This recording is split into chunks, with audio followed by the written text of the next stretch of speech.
credința evrească decât creștinismul. Și tăi ar trimite. Război de moarte creștinismului răcnește un mason. Trebuie să extirpăm lepra devorantă a creștinismului, țipă altul. Și numai oameni de stat, numai oameni de conducere. Va veni vremea, cobește un înverșunat mason, când crucile și icoanele vor fi aruncate în foc, potirile și vasele sfinte schimbate în unelte folositoare, bisericile. Ce faci? Și pe urmă a spus, cum, Doamne, democrație, dacă noi nu putem să ne manifestăm libertatea religioasă? Cum adică? Și ia atitudini și vorbește. La noi nu există așa ceva. E muțenii deocamdată. La nivel înalt, dar uite, la nivel mediu nu se tace. De ce vă spunem asta? E aprobat scoaterea învățământului religios din școli. Deja în alte țări nu se mai poartă dulamă. Deja nu mai se poartă insemne religioase. Noi intrând în comunitatea europeană cu aceste norme, cu această Constituție, veți permis să porți altfel? Și o să sară în gât soacra, cumnatul, cu da, mă, te-ai găsit tu, da, jos de acolo. Noi pierdem salariul, noi pierdem asta, te-ai găsit tu. Trebuie să facem asociația aia, că ne dă și nouă cu tare. Cu banul ne vor cumpăra. Ne-au sărăcit, ne-au prostit, ca să urmează să prostească și mai tare, și acum vin să ne impună. La tine în țară, băi. Ce vei oferă din Evanghelia lui Hristos? Dom'le, lucrul așa trebuie tratate, pentru că așa să și petrec. Și de-aia vreau să vă spun, scumpii mei, între ce să spune pe ecrane, între ce să propagă pe stadioane și ceea ce ne cere Hristos și învățătura bisericii este o mare diferență. De-aia să nu fim pseudo-creștini. Aceste notabilități, după ce le face, ați văzut acolo tot elogiul, să-i aplaudăm. N-ați aplaudat voi la hramuri, n-ați văzut că sunt nelipsiți. Și asta este. Dacă nu mergem deloc acolo, ce zice poporul? Suntem împotriva lor, mă, fugim de ei. Dacă îi oprim, ce zice? Băi, clar, ăștia sunt dușmanii noștri. Mergem pântre ei, ne facem cruci, pupăm și noi, le mâncăm anafora, din mâna ierarhului, din mâna cui se poate, din mâna acolo, sponsorizăm, ajutăm cu banii cui? Din buzunarul poporului, din sudoarea satului. Și vom arăta ce? Să-i prostească, să-i voteze și pe urmă, am legea în mână. N-ați văzut că până în electorat are valoare poporul și a doua zi de electorat nu mai are nicio valoare în ochii lor? Nu suntem sătui de dovadă asta? Hai, mai frate dragă, dar nu suntem atât de tâmpiți. Păi, dar nu e așa? Și mi-a mai deranjat pe aici, pe acolo, că trebuie statul să nu mai subvenționeze preoții și toate celelalte. De asta e, domnule, tactica e foarte mare, nu stau să o elaborez acum așa pe lat. Dar ce vreau să vă spun? Iată, taina fără de legii, nu se leagă cu titlul conferinței de azi? Și câte n-aș mai fi spus. Dar ne oprim aici, că nu vreau să fac nicio uz de răbdarea dumneavoastră. Și atunci, astea nu sunt probleme. Vin și plâng oamenii. Părinte, unde să mai mă duc? Tata înjură, mama abia, am copii, n-am unde. Băi, unde să mai muncesc? Nu am unde munci în țara asta. Eu am primit replic. Cum dădea părinte exemplu din viața concretă. De mai omul. Noi și mie zic. De ce nu mergi, domnule, să muncești? Unde, părinte? Că mă duc acum. Unde? Zi tu unde? Mi-au stat pe ură. Nu mai e că nu vrei. Zic, băi, a ta floare de tei, că era cald atunci. Nu te știu și colegii tei. Trimis pe la mușețel de 40 ceva de ani. Da, m-a prins în cuvânt. Du-te și muncești, că erau și eu la mine inerția. Unde, părinte? Deci nu mai aici făcea că unde, părinte? Nu era bine cu cerșadar. Iată, nici eu că du-te și muncești. Unde, părinte? Și nu este ușor. Sunt multe de spus. Atacul împotriva clerului l-au realizat în mare parte. Punerea pe învățământ pentru ei ce înseamnă? Să pregătească viitorul națiunilor în concepția lor de viață. Antihristică. Și atunci când oamenii vor vrea așa ceva, ei vor asfalt în sate, ei vor telecablu, dar ce au mă homosexuale? Dar ce au mă dacă ai o amantă? N-ați văzut de clar oamenii care vrem să-i votăm acum? Ei să vor votați. Că aprobă homosexualitatea, că aprobă cu tare cei. Și cât sunt care aprobă? Ce mai zici de alții, bă, când ai tăi? Bă, ăsta e cel mai bun. Altul când e ateu convins. Și ei alții. Și bietul român, uite-l, a atins această performanță masonii la noi în țară. Că l-au aruncat pe român în unghiul mort. Nu mai e încredere nimeni azi.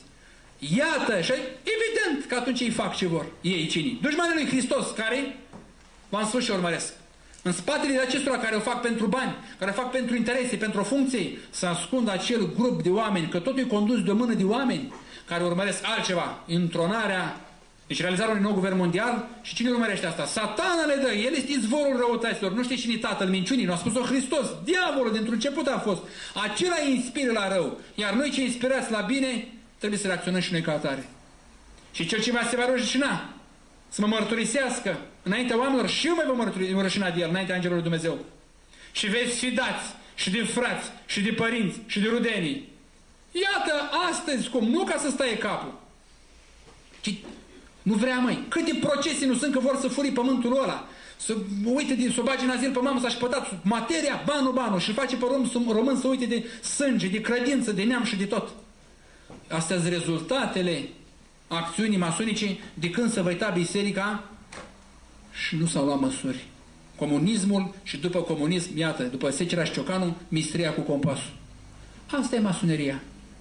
Ei, și spune aici, am vrut să vă arăt de ce, deci ca să înțelegeți. Deci nu admit Dumnezeirea lui Hristos, nu admit revelația, nu admit biserica ca fiind sfântă, nu admit sfințe și sfințenia. Și atunci, cum poți tu? Iar eu am întrebat ierarh de față cu stareți și cu starețe și cu călugări, preasfinția voastră, există un punct de vedere oficial al bisericii despre masonerie? Este un pericol pentru biserică? Sunt ierarhi masoni? Am îndrăznit. Sunt de față cu stareți și cu starețe. Sunt preoți masoni? Să poate împărtăși un mason? Cum să nu? Și a început să-mi justifice. Ați citit în presă declarațiilor unor ierarhi sau alții necesitatea ecumenismului. Nu putem numi biserica, zice, nu putem numi, zice, pe baptiști sectă. Îmi repugnă termenul ăsta, dat în ziare naționale, înainte de Paști, ați văzut, ați citit. Nu dau nume, noi nu criticăm. Relatăm stări de fapturi care sunt foarte îngrijorătoare. Că bietul creștin ce înseamnă? Că eu sunt revoluționar, că eu sunt refractar, ce înseamnă? Eu înseamnă că trebuie să îmi spun și eu punctul meu de vedere. Când urăciunea pustiinii amenință locul cinstirii, adică tu trebuie să iei inițiativă la domeniul tău. Tot în duhul Sfinților Părinți și a tradiției. De-aia singura șansă pentru noi este reîntoarcerea la modul de viață istoric, reașezarea pe vechiul fundament evanghelic a modului nostru de viață. De nu vom reveni la Evanghelie, nu ne vom alimenta din istoria noastră. Și aici e toată lupta. Știți când ni se scoate istoria din școală acum cea adevărată? Este o luptă, Doamne, este o luptă foarte aprigă să ne dea o altă istorie. Uitați-vă cât e de mutilată. Și dacă în istorie aveai puterea, aveai lumina, ce frumos vorbea Părinte, aveai toată forța ta, să ne lipsească de această forță. Să fie un tineret leșinat, un creștinism vlăguit, o biserică de mămăligă. Mămăligă. Unde e inițiativa? Unde sunt misionarii? Unde sunt intelectuale? Unde e cântecul? Unde e biruința? Suntem chemați să ne spunem cuvântul. Armat nu mai putem, că nu mai avem armat. Ne desfințat. Dacă vine ăștia ne iau la șuturi în fund, nici nu avem ce să te mai aperi. Stai, ne apărăm noi. Noi cine? Dușmanii lui Hristos. În haine militare. Învățământul la fel. Ei vor scoate Biblia ecumenică singura adevărată, pentru că toate țările membre, luminate, prin specialiștii ei, au omologat Evanghelia cea adevărată, că tot ei vin și spun după ce au alimentat ani de zile sectele, că sunt o serie de Biblii false și păreri greșite. Și am să vă citesc, poate cu altă ocazie, părerea unor ierarhi de-ai noștri cu privire la Biblia ecumenică și la ce se scoate astăzi și la pericolele ei, cât de ușor alunică și unde vor să ajungă. Și vă spune, asta e cartea de reper. Și orice credincios, orice preot, orice călugăr se vor analiza după legile și canoanele care astăzi ei le vor pune. Tradiția Sfinții Părinții, cuvinte care zgândăresc. În Occident, cuvântul de păcat, cuvântul de... Sunt scoase din dicționarii, măi. Sunt scoase din dicționarii, măi. Și nu mai abordăm alte probleme. Vreau să vă spun că ei vin sistematic și atunci asta nu ține de taina fără de legii.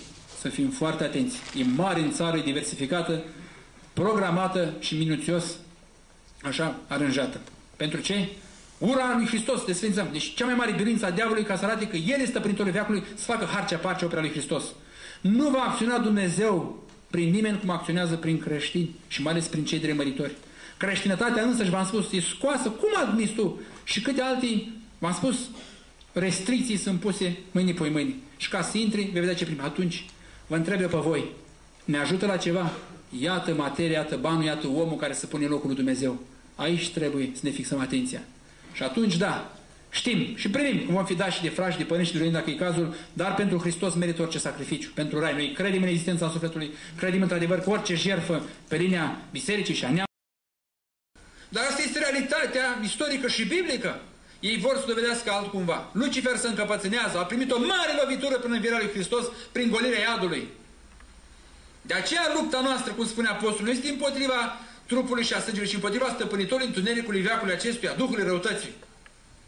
Noi să avem permanent în vedere că noi suntem în ochiul cel plin de ura satanii să strice lucrarea lui Dumnezeu prin noi. Ne-a dat Dumnezeu posibilități, dar trebuie să punem osul la treabă, fraților. Hristos n-a intrat tuns, ras, frezat și barberit în rai. Ați văzut prețul răscumpărării? Apostolii cum au intrat în rai? Da, Sfinții Părinți, să nu uităm acest trecut scris cu sânge. Și prețul mântuirii este prețul jertfei, al răstignirii. Iar la ora actuală, aici este mare risc. Să ne rupă de trecutul acesta de adevăr și de putere, să creeze o nouă ordine mondială, să ne sfințeze istoria, să ne rupă de trecutul istoric cel viu și adevărat din care luăm putere, să creeze o istorie nouă, fără Hristos. Și ca să conchid. Masoneria a reușit, după ce și-a îngroșat rândurile, v-am spus, îndeoseb cu evreii, după ce au realizat socialismul și comunismul și forma anarhia politică, au reușit o performanță mai mare. Slăbănogirea creștinismului prin creștini. Nu păgânismul mai este un pericol pentru noi. Nu ecumenismul acesta de care nu scăpăm. Vă spun deschis. Noi nu scăpăm de intrare nici în comunitatea europeană, nici de ecumenism. Nu scăpăm. Mai periculos este la ora actuală, deci nu mai are rost să mai ne luptăm acolo, fără să încetăm să mărturisim adevărul. Marele pericol este al căderii puținilor creștini care au mai rămas. Noi trebuie să asigurăm o rezistență creștină, să nu mai gândiți la o biruință. Numai Dumnezeu este Cel care biruiește. Noi trebuie să plătim prețul acesta și asta e pagina de istorie care o trăim. Este o acțiune pe față în ceea ce privește dezcreștinarea națiunilor, care e foarte înaintată de către masonerie, a ajuns aici, 1. Prin un atac împotriva clerului, 2. Prin punerea mâinii pe învățământ. Un cler slab a reușit să scoată. Eu vorbesc de țările creștine la ora actuală. Și acum mai pun și mâna pe învățământ. Hai să mă exprim mai plastic. Satana care vrea să-și pregătească el intrarea în istorie acum prin Antichrist. Ce mă face să spun asta? Globalizarea și ecumenismul. Are două mâini cu care vrea să-și pregătească terenul. Statele Unite și Comunitatea Europeană. Sunt cele două mâini ale satanei prin care încearcă ce? O nouă ordine mondială să instituie și un nou guvern mondial. Adică nu ordinea evanghelică a lui Hristos. Singurul îndreptar și îndreptător de viață vie pentru noi este Hristos și Evanghelia Lui. Și astăzi se încearcă pe față, la nivel mondial și cu acordul nu numai al nostru, cum ați văzut, cu oameni cu engolpioane și preoți și așa mai departe, spre rușinea noastră și spre marea problemă la ora actuală, și asta nu pot să spui că e taina fără de lege.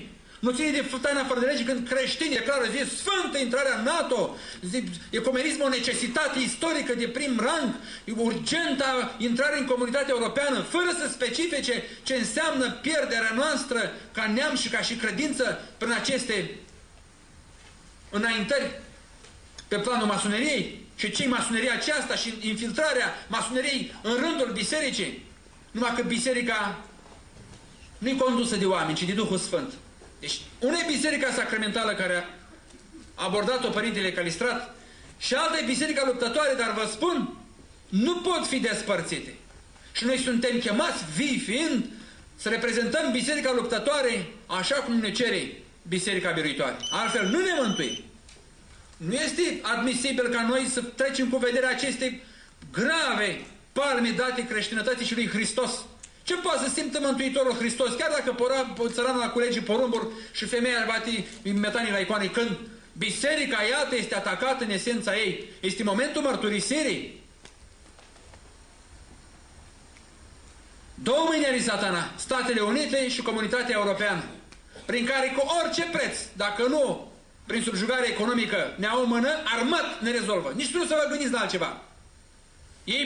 Ei acești promotori ai păcii, chipurile universale, astea sunt principiile masoneriei de care ar fi trebuit să discutăm, că noi avem datoria în ceasul de față să mărturisim cu curaj adevărul și pericolul, într-adevăr, satanic care planează asupra noastră și să trasăm căile, într-adevăr, de soluționare. Nu așa să ne aflăm în treabă. Prin conferințe nu se salvează țara, ci printr-o atitudine eroică, creștinească și bărbătească este singura soluție de a ieși, într-adevăr, din impas. Dacă nu mai scriem o pagină de sânge imediat, adică de mucenicie, să nu vă așteptați să avem vreo salvare. Noi nu din mila altora ne vom salva vreodată, ci numai din jertfa noastră, așa cum a omologat-o Hristos prin răstignirea de sine. Iar neamul nostru a înțeles că prin jertfa de sine ajunge la acea purificare a păcatelor și, într-adevăr, ispășirii înaintea lui Dumnezeu. Nu este altă cale. Această democrație, invenția de aur a masoneriei, este cea mai mare înșelăciune. Și spunea Părintele Calciu Dumitreasa, care ați fost aici cu vreme în urmă, o lună, două, nici 2 luni măcar. Nu vă bucurați, toată Europa s-a aflat sub o singură dictatoră, democrația, care nu mai produce suferință. Ea a venit cu o mare amăgire. Fă ce vrei, fă ce-ți place, ia-mă cu tine, eu să muncesc. Nu există în toată Scriptura și nu o să fie niciodată astfel de îndemnuri. Asta ce face? Distruge omul în ceea ce privește asemănarea lui cu Dumnezeu. Distruge chipul din noi. La ora actuală se luptă pe au pus stăpânire în toate țările pe finanțe, industrie, comerț, presă. O spune ierarhul și nu i-ar da de glume atunci. Ar dea cămașa pe el și pe țara noastră. Nu puteau lăsa să le scape din mână un instrument de dominație așa de minunat cum avea să fie masoneria încăpută pe mâinile lor. O travă ateistă din însuși embrionul masonic trebuia întreținută și exploatată în profitul iudaismului. Și și-au dat seama, deși ei au început să susțină sectele, ei au început să facă marile revoluții în Spania, în Portugalia, în Rusia, efectiv, sunt de natură masonică și au la bază pe evrei. Evreii care sunt dușmanii lui Hristos. Acei evrei. Și spune chiar în revoluțiile franceze, iată, și în 1848 și în 1870 francmasonii și-au avut partea lor, iar dezastrul Franței în al doilea război se datorează în întregime comunismului, care este opera masoneriei. Ce frumos a ierarhul în fața ta să spună asta în climatul ăla și cu tăria aceea. Să vezi că nu mai e minciună. Revoluțiile, ca și așa spune mai departe. Spune și el ce este francmasoneria. Și apoi analizează principiile libertate. Arma atotputernică cu care noi, deci mai întâi dă citatul lor, arma, deși libertatea în sensul lor, arma atotputernică cu care noi am răsturnat lumea înseamnă independența fără margini și fără restricții, sustragere de la orice autoritate, înseamnă libertatea spiritului care nu poate fi stânjenită de nicio revelație. Și la noi Hristos este revelația.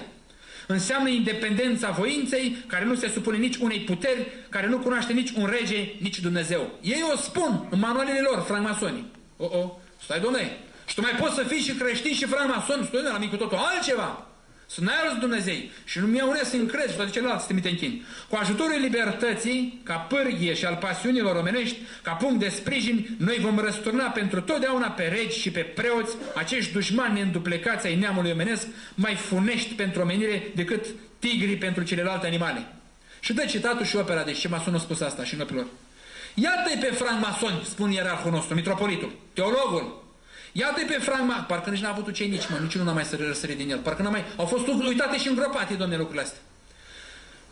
Carte tipărită la noi, dar nu retipărit. Iată-i pe francmasoni proclamându-se pe temeiul principiului de libertate, cum o țipau, anarhiști și atei, dușmani neîmpăcați ai monarhiei și ai religiei. Iată-le toleranța față de convingerile politice și religioase ale celor ce nu fac parte din lojile lor. Dacă nu ești cu ei, iată ce se întâmplă. Egalitate. Ia să vedem ce spune ei prin egalitate și de fapt ce să înțelegi. Instrumentul atotputernic cu care noi am transformat lumea înseamnă egalizarea proprietăților, căci drepturile omului la pământul comun, ca cetățean al unei singure și aceleași lumi, ca copil al unei singure și aceleași mame, sunt mai vechi și mai sacre decât toate contractele și decât tot timpul nescris și prin urmare aceste drepturi trebuie restabilite, iar contractele trebuie rupte și dreptul nescris trebuie desfințat. Iată comunismul sub toată forma lui cea nouă, bolșevismul justificat și propovăduit de toți ca principiul egalității. Striga el atunci și a spune, iată democrația în toată goliciunea ei la noi în țară. Fraternitate, cel de-al treilea principiu. Făgăduința totputernicul cu care noi am stabilit puterea noastră înseamnă frăția în francmasonerie pentru a construi un stat în stat, cu mijloace și cu funcțiuni independente de stat și necunoscute statului, frăția în masonerie, deci frăția cu noi, frăția în fragmasonerie, pentru a construi un stat deasupra statului, cu o unitate în cosmopolitism, cu o universalitate care face pe fragmasonerie să fie superioară statului ca să-l conducă. Frăția în fragmasonerie, deci ce frăție? Frăția, asta e fraternitatea. Frăția în fragmasonerie pentru a construi un stat în contra statului atâta vreme cât vor mai exista armate permanente care sunt instrumente de apărare, principii parazitare, piedica oricărei înfrățiri. Prin ajutorul fraternității, ca pârghie și prin urile omenești, ca punct de sprijin, noi vom face să piară pentru totdeauna parazitismul și represiunea armată pe această ciumă nepotolită, această groază sălbatică a neamului omenesc. Promovează desfințarea granițelor, desfințarea armatelor naționale, așa, separarea învățământului, scoaterea învățământului religios din școli, separarea bisericii din stat și toate celelalte. Și le-au realizat. Astea sunt principiile care le impun nou, acum n-ați observat, ca să intrăm în comunitatea europeană. Și pentru ce intrăm? Ce ne oferă ei? Ce din Evanghelie? Nimic, total inversul. Ne oferă iadul, cu bani, cu zâmbet, cu parfum. Iată proclamata ura împotriva armatei, ca susținătoarea ordinei de stat. Iar armata la noi ce a fost? Apărătoarea valorilor creștine și strămoșești. Iar când armata încetează să mai dea eroi și biserica sfinți, încetează de mai fi instituții, armată și biserică. Nu mai pot fi numite așa. În fine, următorul jurământ rezumă și accentuează cuprinsul libertății, egalității și fraternității masonice. Iau și în ritual. Jur să nu am altă patrie decât patria universală. Asta vor să instituie, marea lor biruință. Jur să combat fără cruțare totdeauna și pretutindeni hotarele națiunilor, hotarele moșiilor, ale caselor și ale atelierelor, precum și granițele familiilor. Jur să pun la contribuție întreaga mea credință pentru triumful nesfârșit al progresului și al unității universale și declar că profesez negarea lui Dumnezeu și a sufletului. Deci declarațiile lor, domnule mitropolitul, aici dă și trimiterele. Trecerea peste deosebire dinăuntru de credință religioasă și confesiuni, trâmbițată de masonerie, ca un act de mare larghețe de suflet și din partea ei, ca o binevoitoare îngăduință față de credința religioasă a celor care bat la ușile hrubelor lor, se schimbă deci după depunerea jurământului de credință masonică în ateism cras în tăgăduirea credinței în Dumnezeu și a sufletului. Dădea, mi se pare aici la urmă și ne să văd eu. Ca să vedeți cum sună, auzi, ce jurământ depun ei. Jur în numele Arhitectului Suprem al tuturor lumilor, nu-L numește Dumnezeu, să nu descoper niciodată secretele, semnele, cuvintele, învățăturile sau practicile francmasoneriei și să păstrez tăcere veșnică asupra lor. Făgăduiesc și jur să nu trădez niciodată nimic din acestea, nici prin scris, nici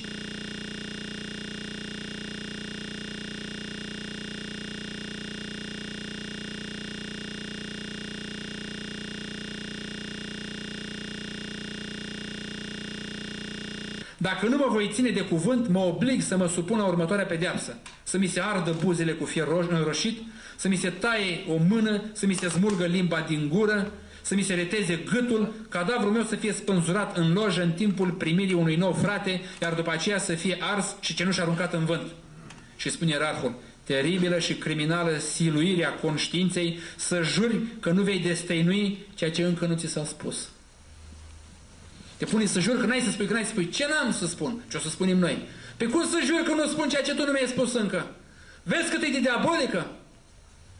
Cum a făgăduit dracu Evei ceea ce nu putea să-i ofere. Și a mușcat. Că nu vei fi, dar a oferit ceva? Cum vin ăștia să ne ofere nou? Cine oferă?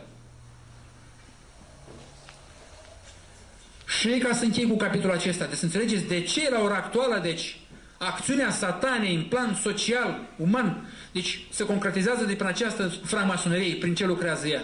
Și de ce să fim foarte atenți? Că aici este toată apărarea noastră. Că ea are și planuri, are și obiective și ca să înțelegem mai bine în ce constă să fii ortodox sau ce înseamnă pericolul de a fi francmason. Că s-au înscris foarte mulți în francmasonerie, apar pe ecrane, ne vorbesc, ați văzut, deschis. Fac ritual în Parlament. Doamne, e posibil. Îi însoțesc ierarhii, dacă nu mai zic din ăștia care sunt mămăligă de-ai noștri. Îi însoțesc ierarhii acolo. Doamne, ce se întâmplă acolo? Înseamnă că au o coincidență cu biserica? Și altă ce spune ierarhul.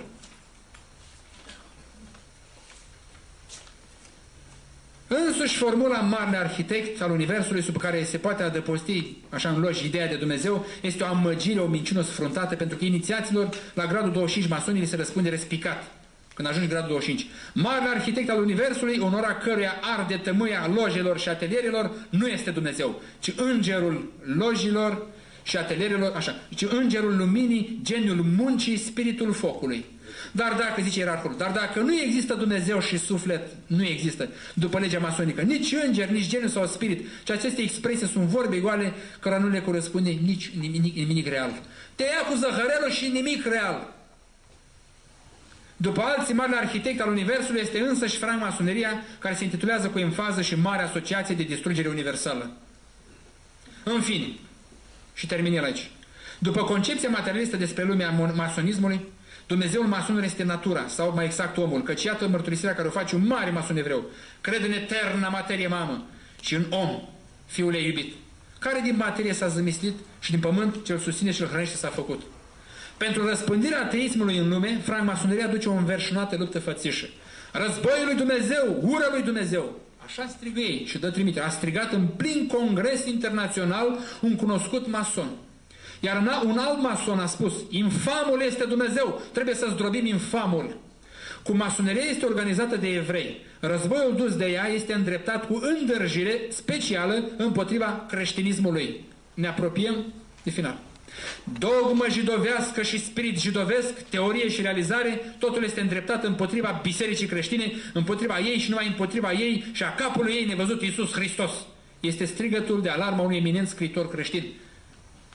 Evangheliile trebuie arse, scrie un rabin, fiindcă păgânismul este mai puțin periculos prefăcut în săli de concert, de teatru sau adunări și, când n-ar putea sluji unui asemenea scop, în hambare de grâne și în grajduri de cai.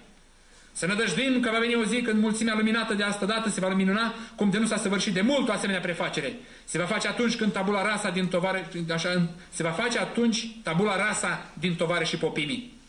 Când preoțimii cel mai mare piedică lor. Și astăzi dau cel mai mare atac în preoți. Nu cu parul, când ne-am deșteptat ne-ar cu ademenirea, cu banul. Să vedeți pe câți cumpără cu bani și cu lozinți false și cu câte, și cu forța și cu puterea veacului acestuia. Cobirea s-a împlinit, decât ce cobea asta, că o să vină vremea. S-a împlinit întocmai cu bolșevismul rusesc și cu Revoluția Spaniolă și una după alta și mai vorbim încoace ce s-a petrecut, de aștia vorbeam 40, dar ce a fost la sârbi? Ce a fost la sârbi, mă, frații noștri ortodoxi? Că dacă nu era el la ei, să știți că era la noi. Și e timp de dormit? Nu. Dar iată și atitudinea bisericii de atunci în privința masoneriei. După ce vorbește și o analizează așa, deci ca francmasonia vrea să substituie creștinismul, o spune biserica oficială, deci sinodul din 37 al nostru.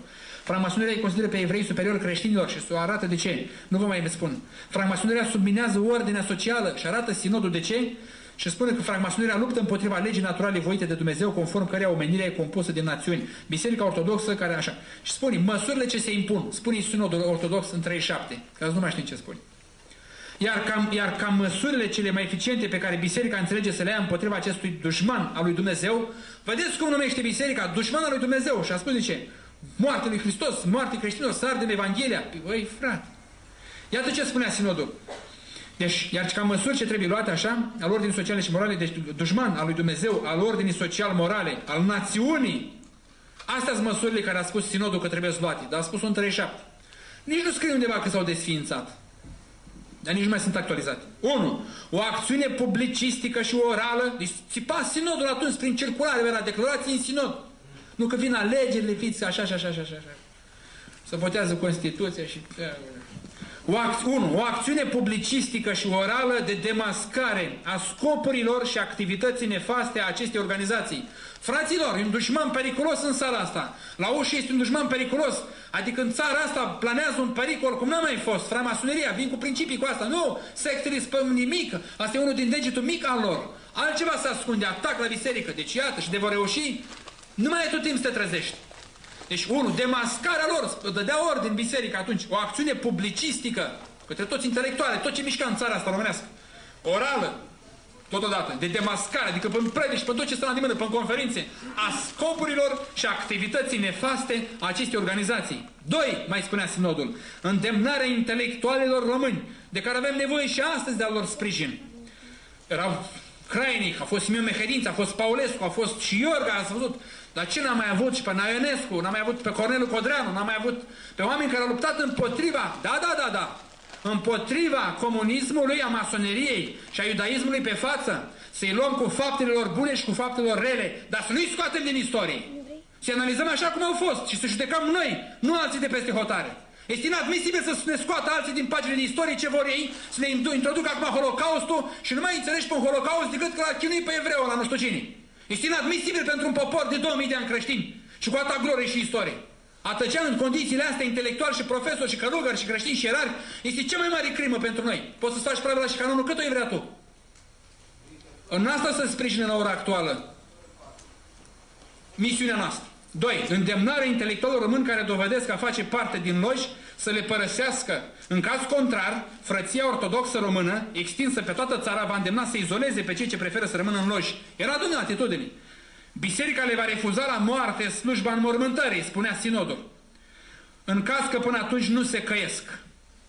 De asemenea, le va refuza prezența ca membri în corporațiile bisericești, adică să faci parte cu școlă.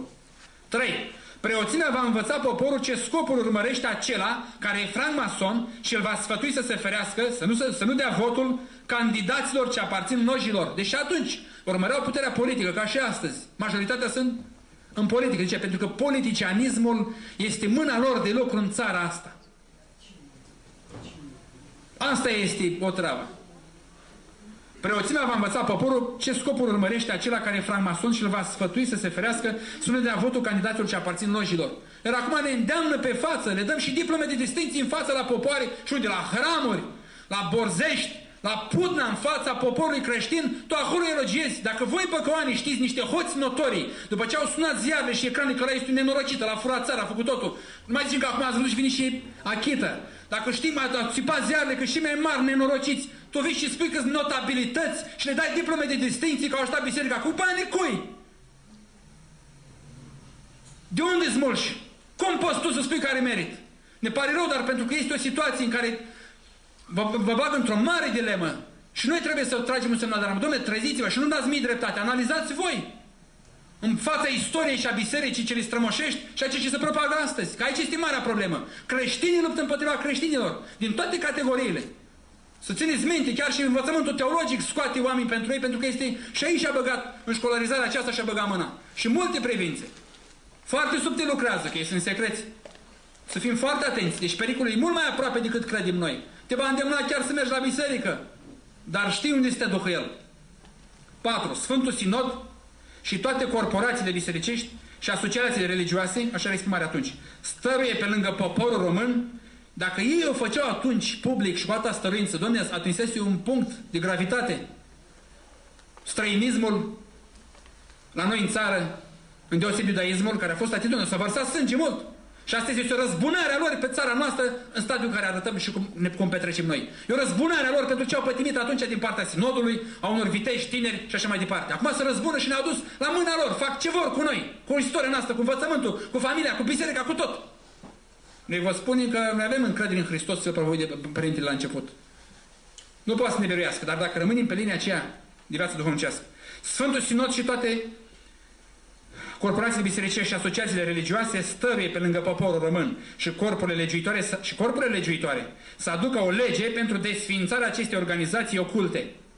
În caz că guvernul nu o va face, Sfântul Sinod se va îngriji să fie adus o astfel de lege din inițiativă parlamentară, adică proprie. Hotărârea Sfântului Sinod al Bisericii Ortodoxe Române din data de 11 martie 1937. În ce facultate de teologie se găsește așa ceva? Ce student român la teologie cunoaște lucrurile astea? Pascuns le face. Pascuns ce înseamnă? Să vrem rău cuiva? Veți vedea că de câte ori vorbești de ortodoxie și românism, să ridică împotriva ta, nu păgânii străini. Ai ce te trezi tu, mă? Mă, ce n-ai altceva de făcut? Mă, tu nu vezi că ne crezi probleme. E o realitate. E o frică și o lașitate a mărturii. Și ce de făcut? Mărturisirea cu curaj a adevărului și suferirea cu curaj pentru el. Iată toată dogmatica și teologia și toată credința noastră. Cunoașterea credinței și apărarea ei. Prin viu grai, cum a spus aici, și prin toate celelalte. Și prin modul nostru de viață. Nu, domnule, nu intră acolo, nu vă te scos. A trebuit să cunoști ca să știi să aperi. Asta este esențial. Pentru că noi trăim marile pericole la ora actuală. Și am spus că noi nu scăpăm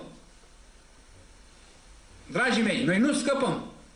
Ceea ce ei își propun aceste forțe, într-adevăr, internaționale să realizeze, o vor face și armați financiar, nu te poți opune. Dar să nu ne pierdem sufletul, să devim o piedică permanentă, deci o vor face-o, dar să arătăm că o vor face-o nu cu voia noastră, ci împotriva voii noastre, chiar dacă ne vor îngenunchea, ne vor space capul, ne vor caterisi, ne vor arunca cât colul. Că e păcat să mărturisesc Evanghelia lui Hristos, așa cum am primit-o noi, Biserica Apostolească, să vedeți, Doamne, hai să nu mai ocolim. La ora actuală, când vorbim, s-a aprobat deja în proiectul Constituției Europene, ați văzut, în Constituția Europeană, legea acestei comunități europene care îi salvează chipurile, omenirea de la sărăcie și care este, v-am spus, gheara satanii, este pasul sigur pentru moartea creștinismului, fără să-l desfințeze, să-l anestezieze, să-l vlăguiască de forța vie a credinței. Da. Deci, în Constituția actuală este absentă orice referință la rădăcina creștină a Europei. 2000 de ani de creștinism, de război, de jertfe, de monument. Nici o numai umanismul de care ați văzut, ei îl flutură. Francmasonii a reușit performanța aceasta. Ortodoxul nu se înfige acolo, nu face politică. Dar ei urmărind forța și politica, urmărind cu bani și găsind oamenii să o facă, iată au promovat aceste elemente care au reușit să fixeze. Te întreabă pe tine? Ai tu vreun cuvânt de spus sau când se dă în țara asta vreo lege? Tu te uiți seara la actualități, ce mai dat ăștia, ce mai aproape, auzi mă ce zici, auzi mă, așa se ia și betul român. Numai la Crăciun nu mai să gândești. Încovoia toată grija, ce mai zic ăia? Să schimbă banul, ia să vedem ce mai pățim. Auzi mă, și săracul fugi de colo. E foarte periculos punctul în care am ajuns. Nicio moștenire s-a aprobat și dacă ea aprobă, băi, astea-s legile. Pe cum tu ești contravenient, tu respecti ce spune comunitatea, altfel. Ei vor veni cu manuale în școli. Ei vor veni cu... I-am zis că, este o luptă împotriva clerului. Și au reușit-o. Tot în proiectul noii Constituții se urmărește ce? Scoaterea, deci, învățământul religios din școli. Mai întâi în licee și pe urmă. Dar clasa liceală e cea mai importantă. Doamne, nu vă vorbesc din buzunar. Îmi pare rău când am adus aici ziarul La Republica, de acum 2 săptămâni, din Roma cumpărat de cineva a venit, cum le spune ăștia, mai au atitudine, la noi nimic. Unde țipă ziarele noastre, ziarul național, într-adevăr, al unui ziar, într-adevăr, ce spune biserica împotriva acestor fără de legi?